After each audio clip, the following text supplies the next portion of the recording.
3 dekabr Xalqaro nogironlar kuni munosabati bilan respublika imkoniyati cheklangan shaxslar uchun ixtisoslashgan maxsus texnikumda bayram tadbiri tashkil etildi.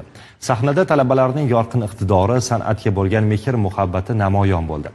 She'rlar, kuy-qo'shiqlar, raqslar va jonli chiqishlar yig'ilganlarga unutilmas lahzalarni tuhfa etdi.